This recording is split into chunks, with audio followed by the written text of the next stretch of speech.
Je vais vous montrer comment réaliser une colonne à vraie grandeur, encore une fois, pour faciliter peut-être les gens qui ont plus de difficultés avec les calculs mathématiques. Puis aussi, en même temps, je vais en profiter pour vous placer là, les cornières dessus pour vous aider à les placer, pour pouvoir compléter les dessins d'atelier. Donc, pour faire la colonne ici, qu'est-ce que je vais avoir de besoin comme information? Je vous les ai déjà placées. Donc, j'ai besoin du niveau de béton. Je vais avoir besoin ici de l'élévation complète de l'acier. Je vais avoir besoin aussi du dessin vu d'élévation pour pouvoir repérer les profilés là, qui vont venir s'accrocher sur ma colonne. Donc ici, je dois repérer aussi la dimension. Là, pour cet exemple-là, j'ai pris un W200 qui va avoir un 200, pas un W, excusez, un HSS 200 par 200 qui va avoir ici 203 dans notre Handbook of Steel qu'on a comme détail. Donc ici, qu'est-ce que je vais faire? Je vais le recommencer ici à côté juste pour vous aider, pour voir les étapes de réalisation que je vais prendre. Donc ici, je me place la ligne de sol. La ligne de sol, l'élévation initiale qu'on connaît qui est de 10 000. Hein, on part presque toujours avec des élévations à 10 000. Des fois, on change aussi d'élévation, mais le calcul est le même. Donc, si je pars avec 10 000, puis je connais que mon dessus d'élévation est de 14 000, je vais me faire un décalé de 4 000. Je fais la différence 10 000 moins 14 000. Donc, je vais venir tirer ma ligne comme ça. Par la suite, qu'est-ce que je vais faire? Je vais venir me faire ma ligne de centre, ma ligne d'axe que je vais venir tracer ici. Je n'utiliserai pas les types de lignes standards que vous allez devoir utiliser dans vos projets pour accélérer encore une fois le travail. Donc, je vais utiliser, je suis présentement sur DIM, mais sachez que présentement, je devrais être sur axe. Mais je vais y aller vraiment là, afin que vous puissiez voir mes étapes de réalisation et non pas la gestion de mes calques. Par la suite, je vais décaler de 101,5. Pourquoi? Parce que je sais que c'est 203, donc 203 divisé par 2. Je vais me décaler des deux côtés. Donc, présentement, il est toujours bon d'aller mesurer un coup qu'on fait des premiers dessins, là, juste pour s'assurer qu'on part avec des bonnes bases. Donc, un coup que c'est fait, qu'est-ce qu'il me reste à faire? Il va me rester à dessiner ici en bas, faire mes décalés de mes éléments. Hein. Ici, qu'est-ce qu'on a en bas? On a notre plaque d'ancrage qui est dessinée à 19 et on a notre coulis de béton qui est à 25.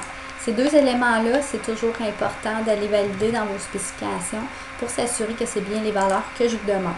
Le premier décalé que je vais effectuer va être le coulis de béton et le deuxième va être la plaque d'ancrage. Donc, par la suite, je connais que ma colonne, elle va être assise ici sur la plaque d'ancrage. Donc, qu'est-ce que je peux faire? C'est venir ajuster ma colonne comme ça. Donc, je sais que mon niveau d'acier inférieur se situe à ce niveau-là. Par la suite, ici, tout dépendant si je me retrouve avec une plaque de tête ou pas de plaque de tête, je vais venir valider ici les dimensions de ma plaque de tête. Présentement, j'ai 6.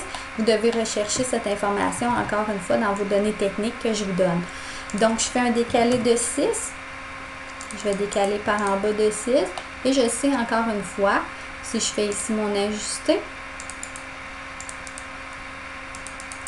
je vais connaître que ma colonne, le niveau d'acier de ma colonne, part d'ici, puis va s'en aller ici. Donc, si je veux trouver la dimension, la valeur de l'élément coupé, pour le donner en instruction à l'usine, je suis capable de venir mesurer ici ma dimension de ma colonne et je sais que ma colonne elle a 3950. Donc, c'est la valeur que je pourrais venir indiquer sur mon dessin d'atelier. Donc, ça, c'est pour calculer la vraie grandeur de ma colonne.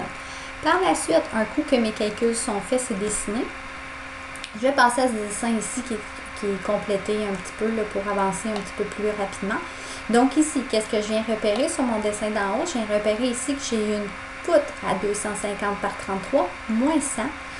Et par l'autre côté, j'ai une 360 par 57 qui est égale à mon niveau de béton, d'acier supérieur. Donc ici, qu'est-ce que je dois retrouver? C'est un décalé ici, encore une fois, de 100, parce que je suis à moins 100 de cette poutre-là. Et je viens vérifier, là, je l'avais placée. Donc, elle est déjà placée au bon niveau. Par la suite, qu'est-ce que je dois faire? Je dois venir placer ma cornière.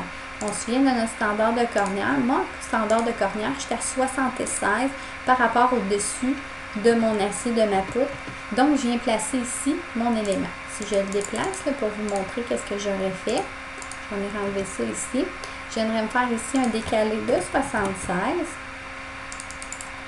Et je viendrai déplacer la cornière, que je vous donne toujours en référence dans votre projet. Je viens la placer sur ma ligne et par la suite, qu'est-ce que je viens faire? Je viens à côté ici, ma cornière sur ma colonne. Super important, il y en a qui se trompent et qui la collent sur la poutre. Il faut vraiment que je vienne la coller sur ma colonne. Par la suite, qu'est-ce que je vais faire? Je vais venir placer ma W360 à 57. Donc, je sais qu'elle ici, je me retrouve avec un élément. Je vais la déplacer au complet. Je me retrouve avec un élément ici qui est égal à mon niveau de béton d'acier supérieur. Donc, je viens la placer. Et encore une fois, ma cornière est à 76 du haut. Donc, je viens décaler à 76 et je vais venir placer ma cornière. Je me suis même pris, je vais me reprendre ici, à cet endroit-là ici. Et par la suite, qu'est-ce que je dois faire? Un miroir de tout ça. Et voilà, mon travail est complété. J'ai de dessiner mes poutres avec mes cornières. Donc, par la suite, qu'est-ce que je peux faire? C'est juste venir chercher mes dimensions de calcul. Donc, le premier trou, je sais à quelle position qui est à partir du haut. Nous, on le veut à partir de notre ligne de mesure. Donc, je suis capable de venir le prendre à 3780. Je sais que j'ai un premier trou. Et l'autre trou,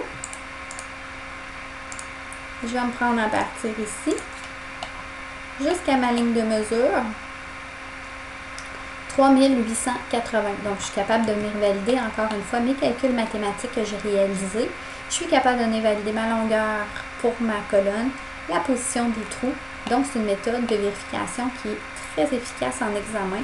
Et sinon, pour les gens qui ont un petit peu plus de difficultés en mathématiques, vous pouvez travailler de cette façon-là en tout temps.